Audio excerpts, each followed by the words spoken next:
3 years ago, and occasionally.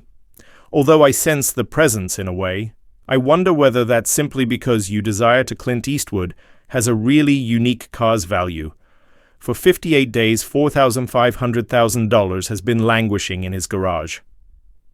In 1965, he purchased a Shelby Cobra, only $7,500, from the well-known automobile owner Carroll Shelby when the designer repaired it. They discovered Shelby's burnt cigarettes on the under the hood are chairs and confidential notes. Fans of luxury cars keep attempting to purchase it, however. Clint won't sell, therefore you'll be, when you hear the reason why, you get stunned. God forbid I should break your leg due to my weight. Clint Eastwood was born in San Francisco on May 31st, 1930. He was noticeable right away because he weighed. He was born weighing 11 lb 60, giving him the heaviest infant ever born at St. The personnel at Francis Hospital were really astonished that they gave him the name Samson. After, the story even includes the biblical strongman, adapted it for the local newspaper into a film. Although it was his first public appearance, he was unaware that he would eventually turn into one of the biggest stars in Hollywood, his Ruth and Clinton Eastwood. Parents, the runners, were Californians from the middle class, attempting to earn a living amid the His father was employed during the Great Depression as a steel worker, followed by a salesperson, and when his mother was younger, she worked in manufacturing. Had to provide Clint with his younger Jean, a sister born in 1934. Stable residents notwithstanding their relocation, Eastwood grew up moving about a lot, much in pursuit of better opportunities, which helped him become self-sufficient and capable of adjusting to novel circumstances. The Eastwoods had made their home by 1940. Affluent Piedmont, California neighborhood close to Oakland, it was an privileged location where minorities weren't even permitted to purchase houses until after the Supreme Court. Racial housing limitations in 1948, the families owned a number of vehicles and had access to luxury similar to a country club and swimming pool subscriptions, which were items that many during the Great Depression families could simply hope that he didn't finish high school, but according to some accounts, he believed about attending college and learning music, but his poor academic standing made that impossible. Therefore, he went directly to work and completed a number of challenging physical occupations that helped him become the man he would become, the major turning point in his life. When he enlisted in the military during serving in Fort Ord during the Korean War, he served as a lifeguard there. While stationed at Fort Orr, as some believed later on, he was somewhat fortunate. Soldiers claimed to have heard that Eastwood was seeing a woman's daughter, senior officer if this were accurate. That relationship could have been beneficial to him, received duties during his military service. Wasn't all of the usual work done in a single trip. Returned from Seattle in 1951 following a covert. He was traveling on a Douglas when they first met. The ad bomber's gasoline ran out and crashed close to Point Reyes into the ocean. He swam 2 miles to safety. With the pilot, after his near-death experience, he was not afraid. Experience after being discharged from the military March 1953 and swiftly entered a distinct course, his introduction to Hollywood appeared to be a CBS press fate. Rawhide's later release stated that the film crew from Universal International was employed at Fort, or when someone noticed Eastwood and asked him to have a meeting with the director, but not everyone thinks that. The unofficial biography of Eastwood, Patrick McGilligan, challenges it, as well as the official biography of Eastwood acknowledges a man by the name of Chuck Hill, with Hollywood ties, was assigned to Fort when he subsequently met once more in Los Angeles. Eastwood used such relationships to smuggle him into. He first met the cameraman at Universal Studios, Irving Gleiberg, and scheduled a tryout at 6'4" with director Arthur Lubin, although Eastwood looked fantastic. Lubin later claimed that Eastwood lacked acting skills, training, and failed to complete it, is unsure about how or where to stand. Say lines, but there's a connection to he was urged to take drama by Lubin. Classes, which enabled him to earn $100 every week. Contract in April of 1954 didn't provide him immediate success at a young age. Eastwood received backlash for being overletenous and using a clenched voice teeth that would later serve as his signature. He tested out for 6 bridges in May 1954. 2. Cross, but the director rejected it. However, Joseph P. persisted in trying, and director Jack Arnold eventually provided him with his initial pause with a minor role in 1955. Revenge of the Creature wasn't much, but in 1955 it was a beginning. In Tarantula, he portrayed a jet pilot, but the segment was so brief that viewers hardly acknowledged it. It was the type of section that appeared and vanished in a flash-in. He played the lead in Ambush at Samaran in 1958. Pass a Western, which he subsequently dubbed the worst Western ever produced, was concerning a troop of troops attempting to endure an ambush, yet it was criticized by critics for having a plot that is predictable, and Wooden Eastwood dropped lower in his acting sight through each scenario the entire time. At the conclusion, he turned to his wife. He informed her that he had finished the film, pretending that he was so let down that he truly considered giving up, and he even thought of returning to school or looking for another employment, but he chose to continue since. The decision was altered, everything quickly after he was cast by CBS as in Raw Hai Da, a Western television show. Rowdy Yates filming a show on a cattle drive crew started in the summer of 1958 in Arizona, and the program made its debut in early 1959, and it reached the top of the charts in just 3 weeks. Ratings Eastwood received consistent employment and for the first time national attention, and he was paid $750 every episode, which was significantly more than what he was previously earning. But the position came with issues he had while working 6 days a week and frequently recorded for 12 hours every day. It was draining, but the focus was priceless, despite the fact that Rahu created him. The well-known Eastwood wasn't pleased with how the way his character was written was impetuous and frequently unsophisticated, which made Eastwood was so furious that he referred to Yates as the ratings for Idiot of the Plains Raw began to decline in 1965, and CBS took the lead. The show for numerous actors in the same year, the loss of a significant role would have been either their career's conclusion, but for Eastwood, it was the opportunity he had been anticipating. He was prepared to stop watching TV, and he wasn't getting the parts he wanted in Hollywood desired. So he too took a chance. Italian filmmaker Sergio Leone was seeking a star for his upcoming big names in the film A Fistful of Dollars. Similar to what Charles Bronson and Henry Fonda had, Leone has already declined the part. Desired a quiet, intense person who didn't require much conversation to control the display, and Eastwood suited. The bill read the script flawlessly. He noticed a difference between the Hollywood's clean-cut westerns were making a society in which heroes weren't necessarily good, and the violence was severe and abrupt. Paid a fistful of money. For the job, produced in Spain with a budget of just it, was a loose remake of Akira that cost $200,000. Yojimbo by Kurosawa.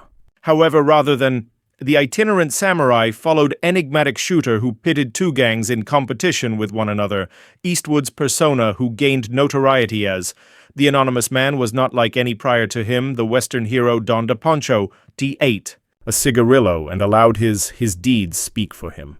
And the film was released, 1964 in Italy, yet nobody anticipated a large portion of it got popular and earned $145 million globally, and presented individuals. It also gave rise to a new genre of Western.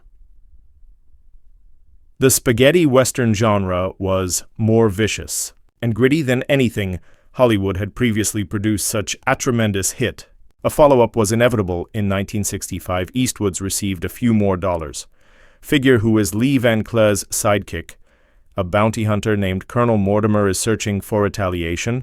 The narrative was longer, and the action was more severe, and the environment was more. The presence of completely matured Eastwood increased, more robust, and by the time The Good 1966 saw the release of The Bad and the Ugly, Eastwood was a major motion picture star.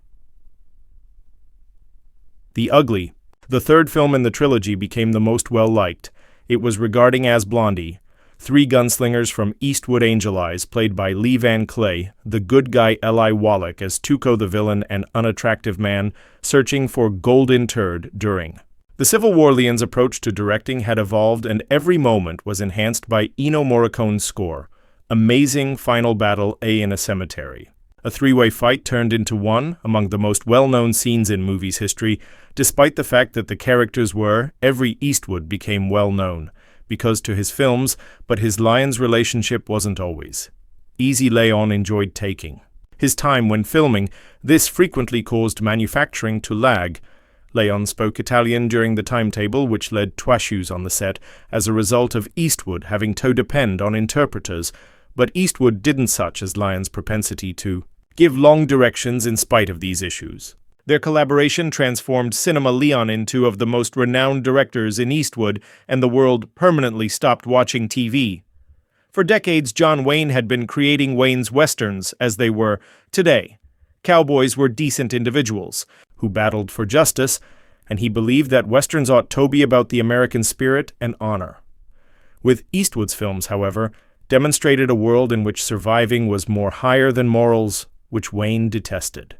The 1973 Western Plains Drifterette was directed and starred by Eastwood. Gloomy, aggressive, and inspired by a ghost, Wayne wrote Eastwood a revenge narrative.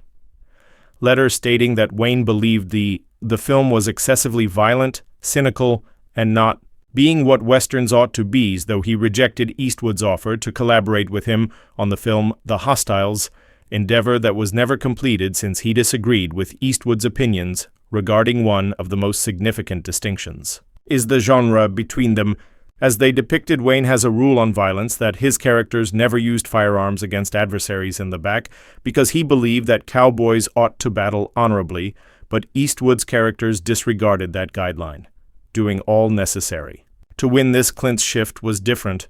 Eastwood rose to fame in Hollywood when he portrayed Harry Callahan, the detective. In Dirty Harry, 1971 wasn't merely another police film was released at a certain time, when there was an increase in crime and people who didn't trust the police demanded a brave hero who wouldn't think twice about would take over if the system malfunctioned. And Callahan was just like that. He didn't give a damn about regulations or red tape, only concerned with apprehending offenders, and some people adored him because of it. Like the film's harsh reality, Don directed the film Dirty Harry. Seagull and grounded in reality. Callahan, the murderer of Zodiac, wasn't like most. He was tough, persistent, and a movie cop, had no time to waste on red tape. But his ways sparked discussion. Some perceived it as a risky film that favored cops' violence and demonstrators. At the 1972 even signs were carried by the Academy Awards, claiming it as fascist, yet the disputed didn't hinder the film's success. It barely cost more than $36 million worldwide to make $1 million, but there was one. The bank scene that made Eastwood famous. A robbery had just occurred, and someone was harmed. The culprit was lying on the ground, and Callahan gave him a chilly look while wearing his .44. "You must ask," said Magnum Eastwood. "One question for you. Do I feel fortunate? Do you punk?" That line turned into one of the most well-known in film history, and 12 years later, Eastwood repeated the action in Sudden Impact 1983. He walked this time. During a robbery, he pointed into a diner, his firearm at the final man to stand his ground, and declared, "Cheer up and make my day." It wasn't just a memorable line, assimilated into American society. It was utilized in films, television series, and even President Ronald Reagan's politics in 1985 used it to threaten to veto in a speech. A tax hike with the words, "I have my veto." Pen in hand and prepared for any tax hike that Congress may even consider sending up, and I just have one task to complete. Say. As the audience applauded the American later, the Film Institute ranked it 6th on their compilation of the best quotations from movies most renowned, but Eastwood wasn't simply. He was well known for Dirty Harry, yet he was good at the High Plains Drifter in the West, released in 1973. Following Dirty Harry was among his earliest well-known songs, an enigmatic vagrant who discovers a corrupt mining community and adopts harsh retaliation.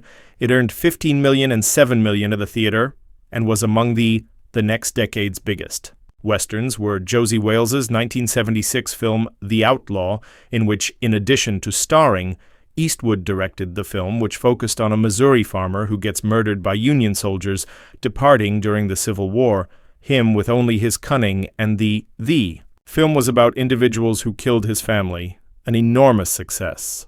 Earning $31 million, it grossed $8 million on a $3 million budget.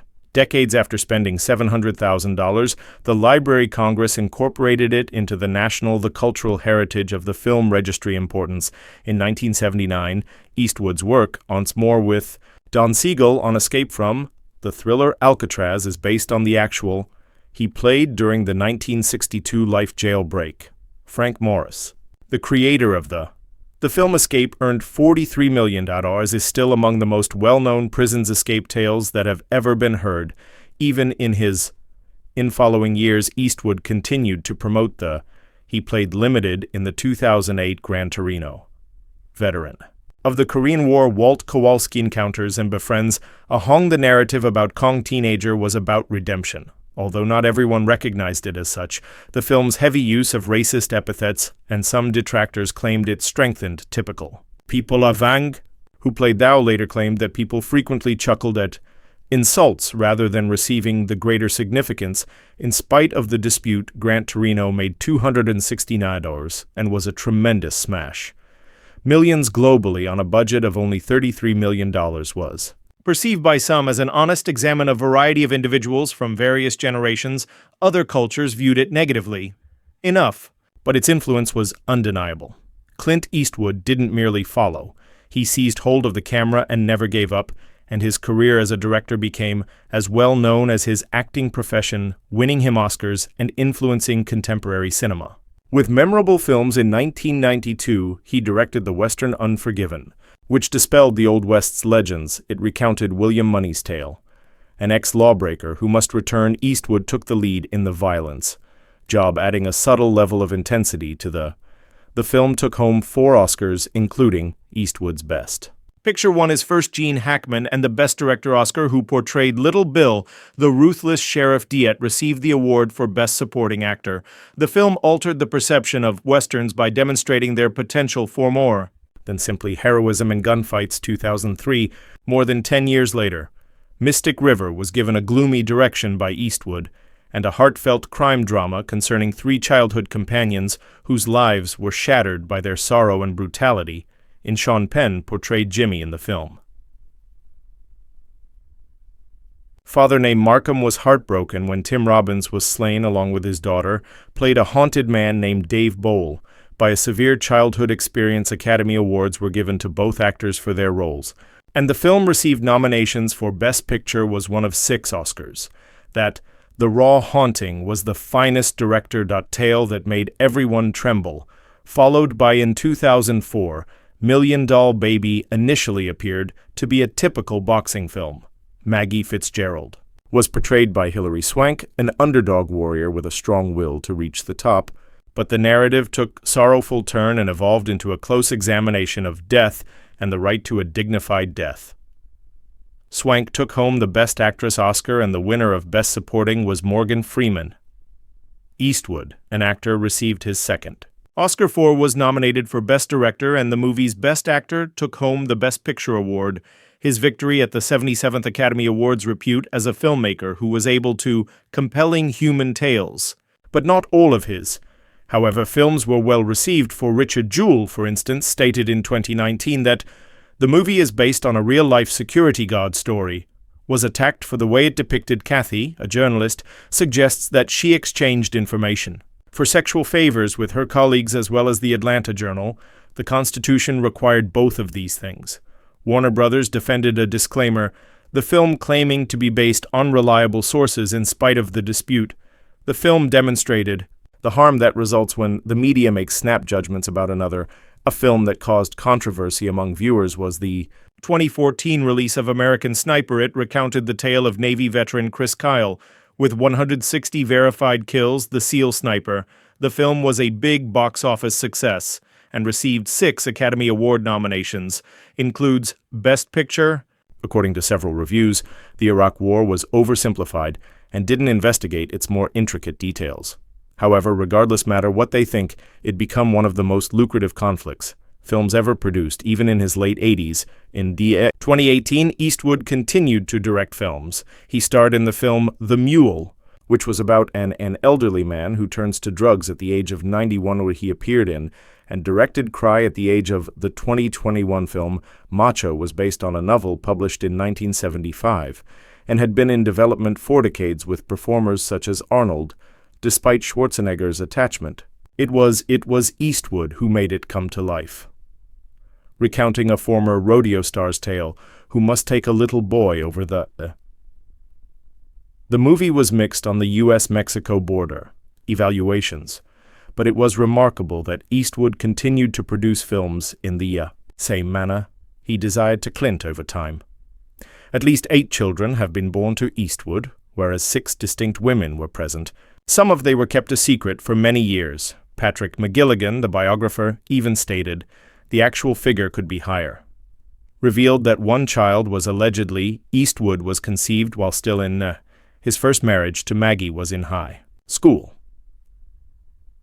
In 1953, Johnson was disturbed by the Eastwood had multiple affairs from the beginning, including one in which he was with Laurie Murray, placed for adoption without anyone being aware of it till 2018, at which point she attended a family encounter with 64-year-old Eastwood. When he and Johnson were still wed, Hess spent 14 years dating stuntwoman Roxanne Tunis.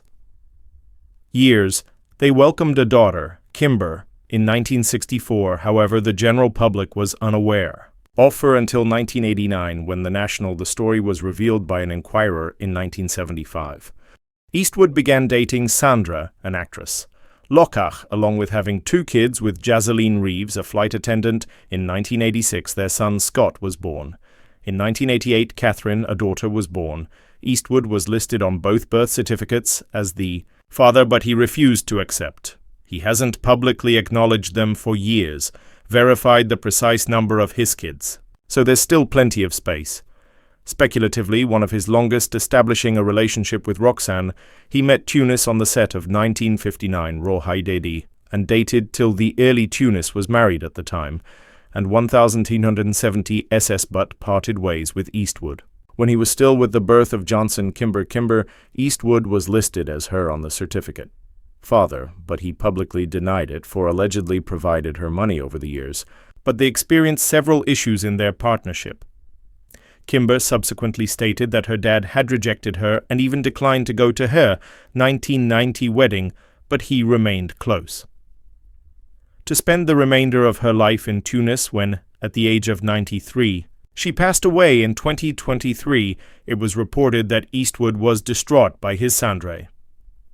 Lockhart's relationship was one of the most difficult times they spent together, more than 10 years, and were expertly and personally associated.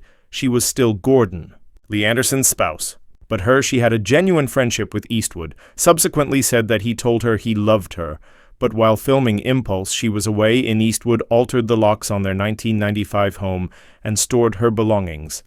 She sued him for $70 because she was stunned. Child support of $1 million, claiming he emotionally mistreated her and shattered their pledge to assist her. The case was resolved, with a settlement that she received $450,000 and a Warner production contract Eastwood paid for his own brothers. After learning, she subsequently stated that she had a terrible experience with Eastwood, tale since he controlled her life, and profession to maintain authority over her, regardless of what she claimed to adore him profoundly, which made the treachery much difficult to accept. Following Lockhart, Eastwood began seeing Frances Pfizer, an actress. The 1995 saw the end of the relationship when she discovered that he was the father of 2 children. While they were with Jazeline Reeves, Pfizer was surprised that she didn't have any notion regarding Eastwood's affair. Dino Ruiz, a television host. In 1996 they lasted longer than the majority of, but by 2013 they were experiencing. Ruiz turned to an old buddy for help with troubles, for emotional assistance, which resulted in that both partners were allegedly seeing other individuals. The divorce was completed in 2014, but Eastwood's drama in 2024. His family didn't stop there. Daughter Catherine was publicly chastised Denna, her previous stepmother, and her siblings Ruiz on Clancy Eastwood's social media. His passion for vehicles started when he was a Oakland Technical High School teen. He studied auto mechanics at school and studied engines to understand how these classes ignited a desire for that remained. Eastwood was frequently belligerent, claiming that all back then, people desired convenient and quick autos. Women, this could have been overblown, but his passion for mechanics and speed was, when he was 15 years old, he was already taking road excursions by himself. He enjoyed taking lengthy drives across California. Prior to his rise to fame in Hollywood, those early life events influenced his personal life and subsequently influenced his films, in which vehicles frequently had a significant impact on his. The first car he purchased in 1951 wasn't very fancy, $25 for a 1949 Chevrolet panel truck, which today was more over $260. It was his home, not just an automobile. When he was beginning his career in Hollywood and having trouble making ends meet, it had a Thriftmaster straight six 260 cubic inch engine that produced 90 horsepower, had very little horsepower that was insufficient for the time, but it was successful. Eastwood created the making a truck habitable by placing an old mattress in it, using the movie theater and the back insulating curtains with a 3-speed manual. The transmission proved difficult to operate, and he claimed to have learned a lesson from wrestling with it, more about endurance than any kind of performance class ever could. The truck, would-be decades later, was fixed up for $65,000 and remains in his assortment as a memento of his. Eastwood never adhered to his early problems. Instead, he gathered automobiles from one style, many historical periods and technical achievements. A Ferrari 275 GTB is one of his favorite vehicles. The 3.3 LV12 engine produces 280 horsepower and is an artistic creation of Italian design. Is quick and lovely. However, Eastwood's tastes are not limited to European. He also owns a 1977 Pontiac and other sports cars. The Trans Am Special Edition was created. Smokey and the Bandit made it famous. It has a large yelling chicken decal on with an Oldsmobile 403 V8 engine and hood. He features uncommon Chrysler prototypes as well, were never produced in large quantities. This demonstrates his passion for cars, history. His collection is diverse, and instead, there are cars that convey a story of merely sitting in an Eastwood's showroom. His passion for cars wasn't limited to garage that appeared in his films. The Grand's 1972 Ford Grand Torino Sport. Torino came to represent the old school. The car's American. Craftsmanship makes it a representation of Walt Kowalski's history, principles, and his relationship to the world. Thing is vanishing. Eastwood enjoyed the automobile so much that he eventually purchased it. Filming took place above other vehicles from his collection, has appeared in his films as well, such as the Pontiac Triathlon and Lightfoot and Thunderbolt. For Eastwood, automobiles were more than just props. They were of the narrative. One of his most well-known, bought while he was at Rawhide, purchased a Shelby Cobra 427 SC in 1965, straight from Carroll Shelby. It was a tremendous bargain at the time, but it's currently a great offer at $7,500 the purchases. Backstory makes Eastwood even more fascinating. Got a test drive in Shelby's Cobra, and his driving really impressed Shelby, that he made a $1. A $0 price reduction, but Eastwood had to deal with the catch, vowed to drive it as if he had stolen it, and he spent more than 50 track days at this at Willow Springs Raceway. It was one of only 29 Cobras. The SC was ever developed using semi-competition. Models indicated that it was initially designed for racing, but it was subsequently modified to. It was street usable and featured a 427 cubic 4485 horsepower Ford V8 engine, which at the time was a great deal of power.